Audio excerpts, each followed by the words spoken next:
Hello, my name is Kimber Grant-Diaz, and for my service learning project, I volunteered at Lancaster Lebanon Habitat for Humanity.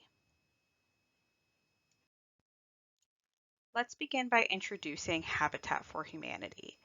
Habitat for Humanity is a nonprofit organization that aims to provide affordable and safe housing for families in need. Their vision is a world where everyone has a decent place to live. Habitat and Humanity's roots began in Georgia when it was founded in 1976 by Mildred and Linda Fuller. They now serve all 50 states in the United States as well as 70 countries worldwide. Their mission is seeking to put God's love into action by bringing people together to build homes, communities, and hope. Even though this organization is Christian based, it works with anyone who needs an assistance, no matter their background.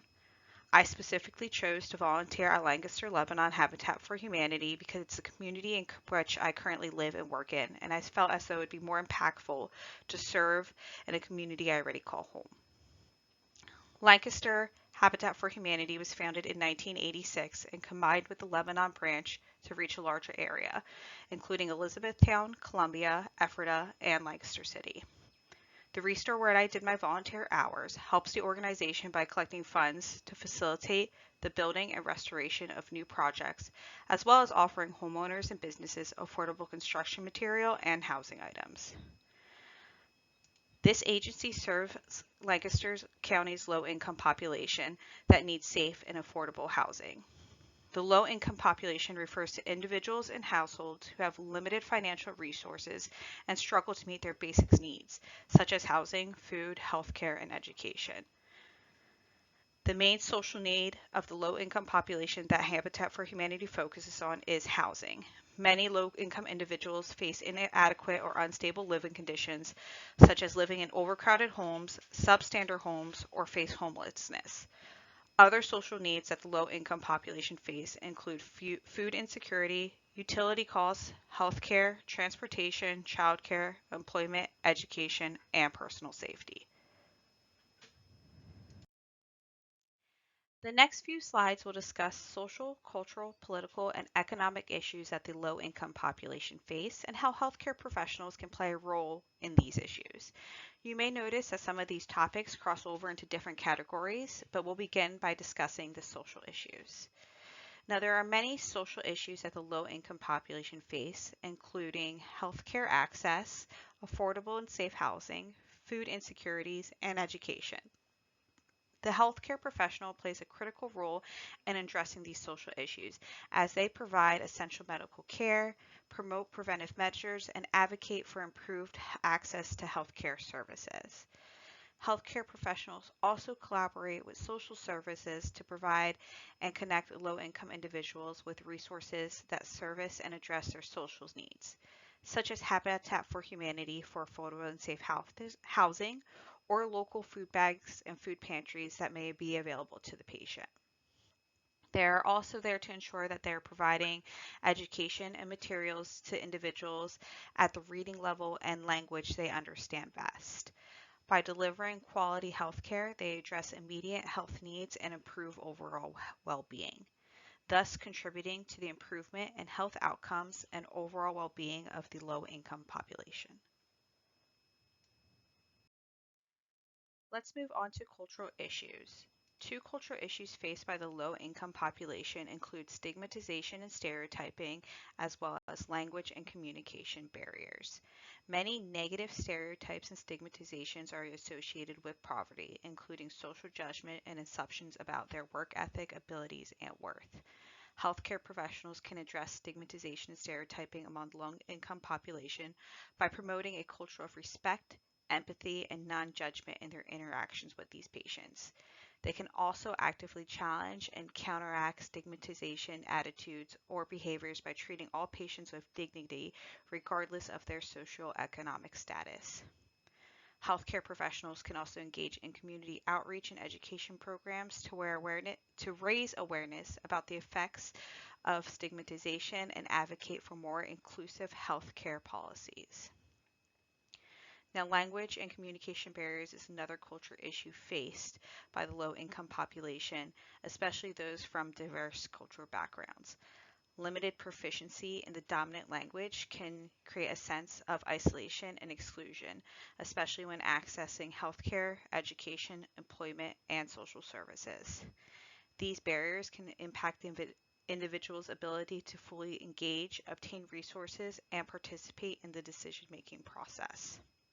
It's the healthcare professional's duty to ensure that education, resources, and information are given in the patient's native language so they can fully understand the material given to them. Moving on to political issues. Some political issues that the low income population face include access to affordable healthcare, access to education, and income inequality.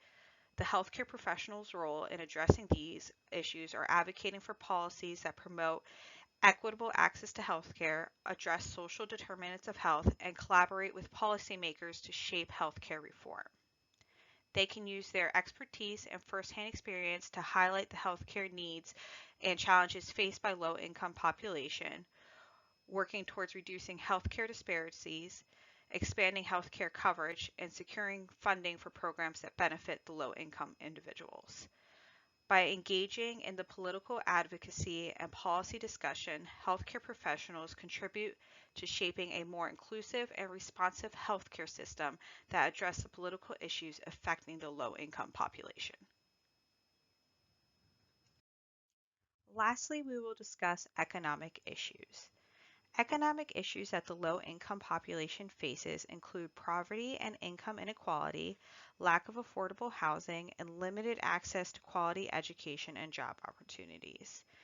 As mentioned previously, healthcare professionals collaborate with social workers and case managers for resources, as well as advocate for policy changes, and here is no different. The healthcare professional must first recognize that poverty and economic instability have an adverse effect on health, and they can advocate for policies that address inequality and promote fair wages. High rent, limited affordable housing, and rising housing costs are burdens many low-income individuals face, which can cause them to live in substandard, overcrowded, and unsafe conditions. By collaborating together, healthcare professionals can connect low-income patients with resources and programs for affordable housing initiatives, as well as employment assistance and financial counseling to help address these economic challenges. Contributing to these improve overall economic stability and reduce disparities among the low-income population. Now we will discuss the actual service learning project, where I volunteered at Lancaster Lebanon Habitat for Humanity Restore. For some background information, I am currently a nurse on a heart failure unit. Over the years working on this unit, I have seen a variety of different challenges and struggles my patients face and how it affects their overall health and well-being, one of which is low income and homelessness. I noticed throughout the years, those patients who struggle to find a place to live often lead to longer hospitalizations and repeat hospitalizations, resulting in poorer health outcomes.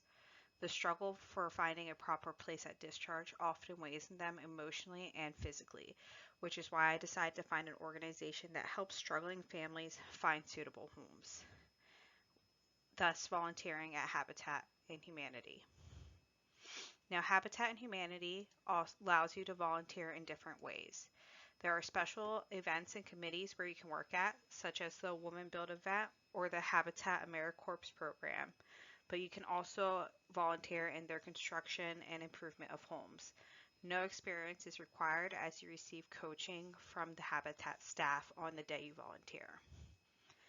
Another volunteer option is the Restore, which allows access to affordable home goods for all community members. I personally chose to volunteer at the Restore as they could accommodate me and my needs, since at the time of my volunteer project I was 6 months pregnant. During that time, I did complete my 30 volunteer hours and I journaled about my experiences there and also reflected on different encounters I had.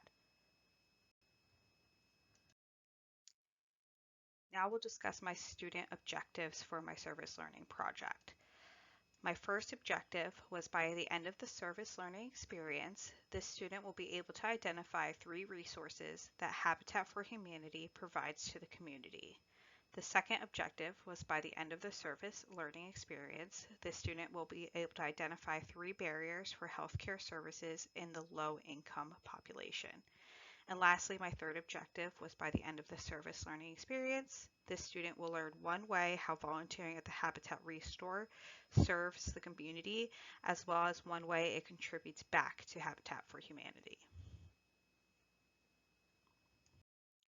The 3 resources that I found Habitat for Humanity provides for their community include affordable housing, homeownership, education and counseling, and community development.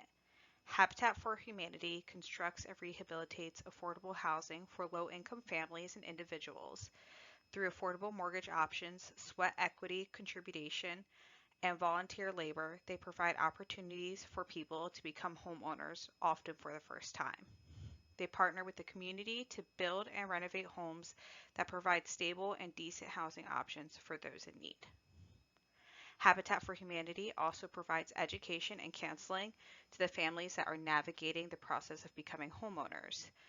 They ensure to allot a portion of their required service hours to provide guidance on budgeting, financial management, home maintenance, and other skills they may need to become successful homeowners. Household finances are often a source of stress, no matter the size of an income or family, and Habitat for Humanity wants to help alleviate any concerns or barriers that individuals may have on their path to homeownership. Giving families these resources allow them to sustain their homes and build a stronger financial future.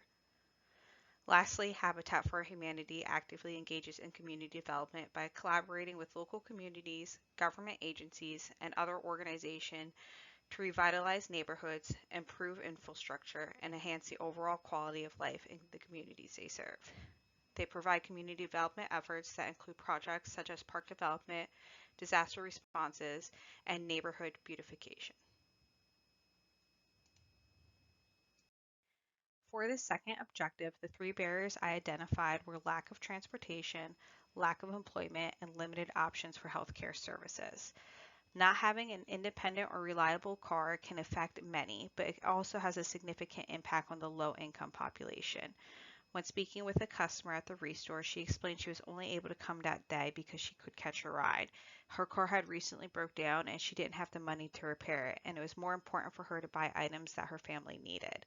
Without reliable transportation, people can struggle to access essential services such as grocery stores, doctor's offices, pharmacies, and their area of employment. Although public transportation can be used, reliability may differ depending on the weather, delays, and area limitations. Overall, the lack of affordable and reliable transportation exacerbates the challenges faced by the low-income population. Another day while working at the Restore, I worked with another volunteer who had gone through the home ownership process with Habitat, and I learned about his experience being in the low-income population. He explained how it was difficult to obtain a job, and when he did get a job, they didn't provide a livable salary. The majority of his money would go to rent, and he would often struggle to purchase food or medications, leading him to go without at times. Through the housing program, the financial education and skills the organization provided helped him immensely to build a stronger foundation for him and his daughter. Now, many factors contributed to limited health care services, such as what was previously mentioned. But when individuals struggle to meet their basic needs, their priorities stray away from focusing on their health. Many individuals in the low-income population also have limited or no insurance due to its cost, and without insurance, their access to health care is greatly constrained. With limited access to health care, such as primary care, medications, and medical equipment, this community's risk of chronic illnesses continues to rise. For my third objective, it's clear that Habitat for Humanity Restore provides affordable home goods to its community, but an interesting service that it also provides is job opportunities for ex-prisoners. By giving ex-prisoners jobs at the Restore, it allows them to have the opportunity to get back on their feet and create a new lifestyle. Also, during the service learning time, I was able to see the direct connection of how the donated items raise money and contribute back to the organizations. Since there's a lot of volunteers, the Restore can hire minimal staff to continue to efficiently raise funds for Habitat for Humanity. And since all their items are donated, profits immediately go back to the organization, helping it fuel itself and not having to dependently rely on other contributors. Next, we will discuss how the Learning Service Project impacted the low income population as well as me personally and professionally. Volunteering at the Habitat for Humanity Restore positively impacts the low income population by allowing volunteers to contribute their time and skills to support the mission of providing affordable housing solutions to individuals and families in need. The revenue from the Restore sales helps fund the housing project and programs that Habitat for Humanity have to offer, making home ownership more accessible for the low income population. Volunteering at the Restore helps contribute to build a stronger community and improving the quality of life for the low income population by providing them with affordable housing options and resources. Volunteering at the Restore has been an enriching experience. Working alongside a dedicated team, I witnessed the transformative power of community and collaboration. The joy and gratitude expressed by families provided a constant reminder of the importance of giving back to the community and what a difference it can make in the lives of others. This experience has also taught me to appreciate the value of affordable housing. It also instilled in me the lasting commitment to continue to support organizations that empower their communities to create a change. And even though my service learning project has ended, I still plan to continue to volunteer at the Restore and continue to help make a difference in my community. Professionally, as a nurse, this service learning project has helped me broaden my understanding of social determinants of health. Yes, you read about it in books, but experiencing it firsthand gave me insight into the impact of inadequate housing and the effect it can have on individuals and communities. It helped my understanding of social factors that influence health outcomes and will help me improve my approach in patient care. Volunteering at the Restore also allows me to directly support the mission of providing affordable housing to low income population, which aligns with my commitment as a nurse to improve the health and well-being of people and their communities.